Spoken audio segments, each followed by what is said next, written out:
今天来条轮胎啊，来看一下。这边呢有个伤口，但是现在不知道断不断线啊，咱们先给它拆下来。正好借着这条轮胎呢，咱们教大家一下啊，怎么去修复轮胎啊。这种伤口是这个断不断线啊，还是这个光有伤口没有断线？咱们大家看一下啊，先把轮胎拆下来。来，咱们先给它拆下来啊。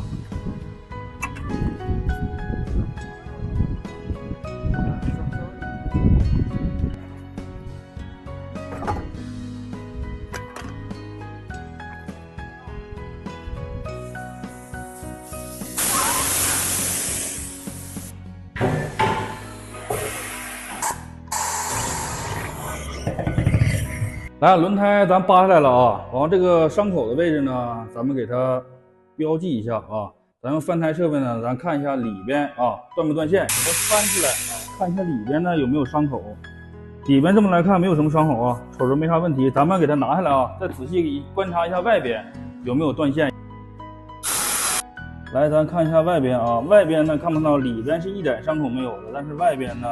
从外边这个位置可以看到啊，我拿手指顶了一下，大家可以看到啊，这里边的线层呢，它是已经断了啊，外边的线层呢大概能断了2层吧，2层左右，大概断2层左右的线层啊。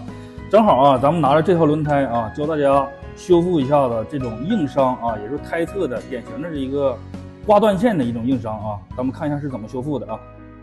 咱们还是啊，拿咱们这个锯片，外伤处理锯片啊，咱们把伤口呢外部给它处理一下。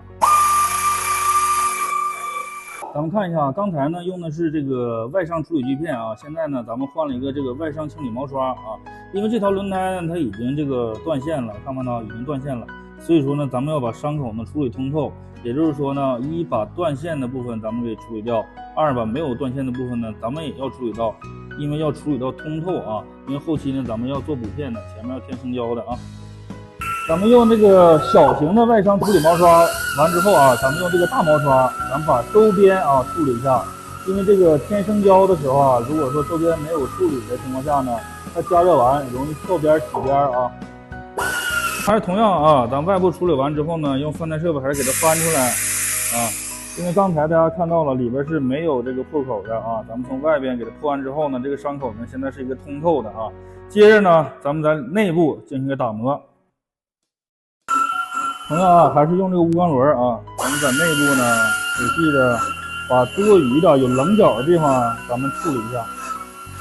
来，让大家看一下啊，补片呢这会儿咱们需要用多大呢？咱们以这个伤口两边啊为中心点，然后呢向外延伸1.5公分啊，1.5公分就可以。然后呢这边呢我先给它标上线啊，让大家能看清楚一点，等一下呢我们就以这个线啊为这个框架，咱们进行打磨。今天呢也是给大家打磨到一个露线的一个展示啊，因为有很多这个虽然说我这台轮胎啊不是米其林的啊，但是有很多这个高端轮胎啊，它都是带气密层的。咱们看一下带气密层轮胎啊是怎么处理的。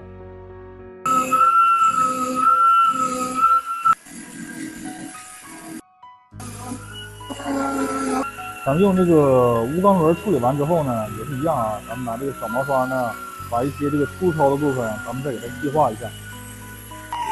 这个周围的一侧啊，四周也都是一样啊，咱们用这个清水毛刷一样，也是把这个毛糙度给它处理出来。这样呢，等下咱们制作补片，生胶向四周流淌的时候啊，它才不会起边跳边，能形成一个更好的拉力啊。大家看一下啊，这是打磨完成的一个效果啊，这种效果呢才是一个咱们活补啊合规的一个效果。等一下呢，咱们要涂上高温硫化剂，然后咱们在处理完之后啊，大家记住了啊，一定要拿吸尘器把四周的轮胎碎屑一定要清理干净啊，因为有异物的情况下是没有办法进行硫化的。来，咱们涂上咱们这个高温硫化剂啊，咱们均匀的涂抹上啊，高温硫化剂。外边一样啊，咱们也是涂上这个高温硫化剂啊，因为这个外边呢是需用填充生胶的啊。看一下补片啊，咱们收完口之后呢，咱们这个给它轻轻按压一下啊。